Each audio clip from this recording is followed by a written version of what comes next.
Hi, in this video, I am going to show you how to install GCam 9.6 on your Realme 11 Pro Plus.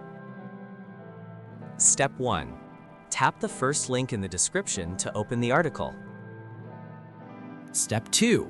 Scroll to the download section and download the GCam APK file. Step 3. Follow the How to Install guide for step-by-step instructions.